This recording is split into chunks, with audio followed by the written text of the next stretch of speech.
What's rocking is Big Checky Uncle Flexy from the Chicken Chasers podcast, where we advise everybody to wake up every day, chase their chicken, get your money. Every episode is brought to you by the 4 P's that protect, provide, people, positivity. Protect and provide for your family. When you approach people with positivity. Try saying that 5 times fast. One day I'm going to really say it 5 times fast. Not today. We're going to go through a quick sports report right quick. Just, keep you on tune for my sports edit. It's football season, so we'll go football. Thursday game, the Rams beat the Seahawks 26-17. Today, the Falcons beat the Jets 27-20.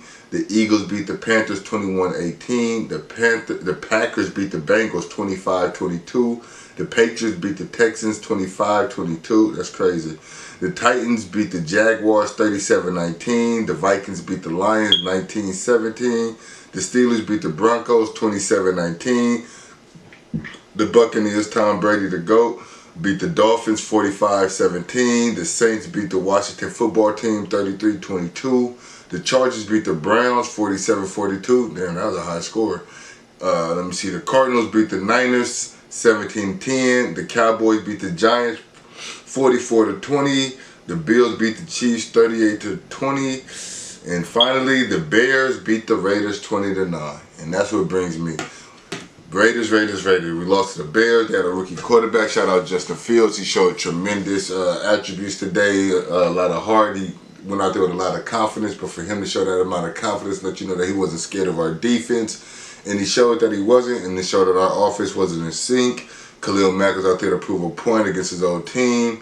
We started off the season 3-0. We dropped our last 2. We now 3-2. Hopefully, our trajectory is upwards. This is around 5 games, so around 6 to 7 games is around the time the Raiders usually fall apart in the season. So hopefully we flip that this season and go on a winning streak. But who knows? We got this whole email stuff going on with Jon Gruden.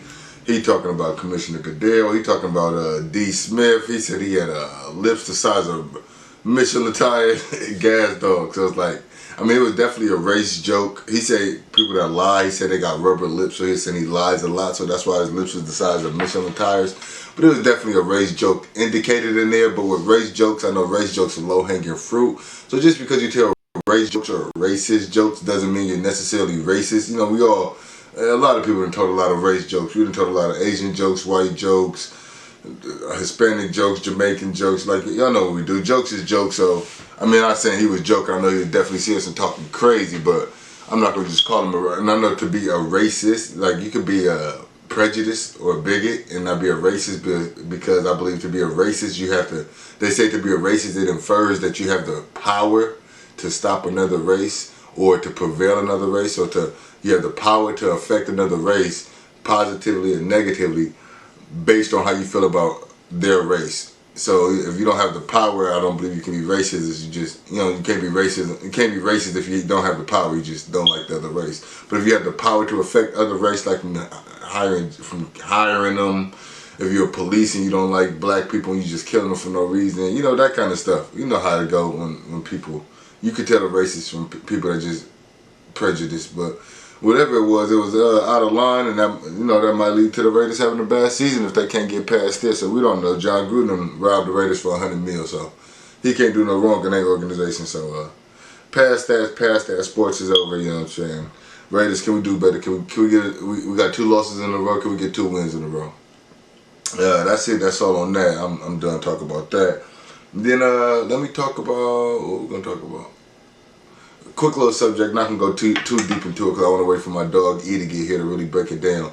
But I was talking to one of my close people, and they were saying that Balling Out of Control by E40 was like they welcomed the hip hop moment, and they said they got this subject from the movie with Sanaa Lathan and Tay Diggs. It'll come to me in a minute.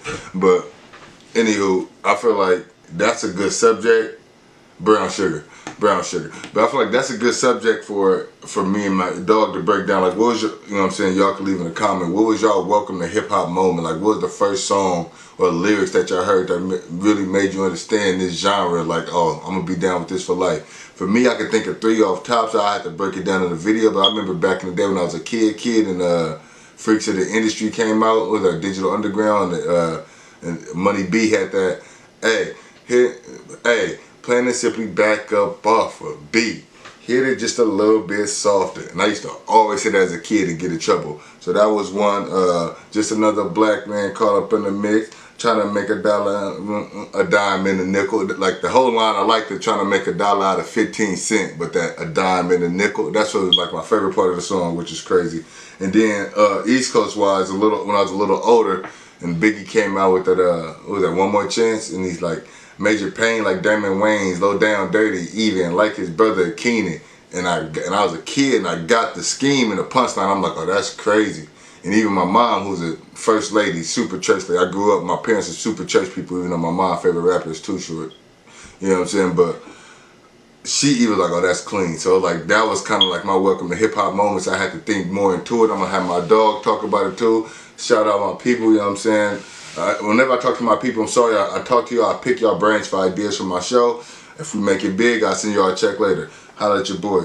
And then I'm going to wrap it up with a quick little, story about my first love, you know what I'm saying? Shout out to my wife, I am married, you know what I'm saying? That's my baby. And we got a 3-month anniversary coming up, but my first love here was this Mary J. And it's like, I grew up an athlete, so I didn't really smoke. I used to drink a lot though underage. Don't tell my parents. But I used to get drunk, but it was like, once I got out of high school, and you know what I'm saying, I realized my hoop dreams was done, and I moved to Atlanta actually, and I didn't smoke in Atlanta because, to quote Jeezy, they wasn't smoking purple then, it was more like Bobby Brown. They hand you a whole Ziploc of some brown dog, and you be like, oh, I'm cool off this line. So it's like, I wasn't really smoking like that when I lived in Atlanta, and I got back home, I got into the entertainment biz, I was doing some stuff with some of my people. We all got paid for a show, and we didn't get paid a lot, but everybody got paid a little something. We just took all the little money from that and just bought hella weed. Like, fuck it, they didn't even pay us that much, sorry for the language. They didn't even pay us that much, let's just go get super high. That's what we did. And that was like my first time, like I done smoked before that, a little bit, but that was my first time getting super high, loaded. I didn't even know I was loaded. I'm like, oh, this what it feel like? Okay, I feel normal. I went to the store, shout out Millennium Market when I used to live in West Oakland. Went over there, and when I say wings, I don't mean like Wingstop or fried wings, little drum up wings or flats. I'm talking about full wings that they curl over, you know what I mean? The big boys. I must have ordered about 20, 25 of them joints and some fries and slammed the whole thing. That's when I knew I was like, oh, this is crazy, I'm loaded. And I've been in love ever since. So I love to hear some of y'all first weed stories or whatever stories they just got you into something. I think I'm gonna do a tripping episode about which dodie can get me far, because there's a lot of weak dodies. I don't want to knock people. Like, if you like it, you like it. But like a lot of my East Coast constituents, they like that sour. Don't bring that around me. That Sunday driver, don't bring that around me. But all right now, I'm smoking on the Smoking Nose Mountain. You know what I'm saying? Get your own company if you can. We got that Mount Everest that get you to the highest peak, and we got that Kilimanjaro. That's what I'm smoking now. That'll put you right to sleep. And then shout out my cousin Certified. They got that PCE. I think it's a Private Circle Exotics. They got some fire over there. So if you're in the Bay, holla at them. All over. They expanding. And I love to hear some of y'all marijuana stories, since I'm a marijuana connoisseur. See what was y'all first loves, what y'all like, what y'all don't like. What's the positive effects, what's the negative effects, because I hear people saying they get paranoid in that. I never got paranoid. It's like if I'm super tired, I smoke a Bligadell me to wake up.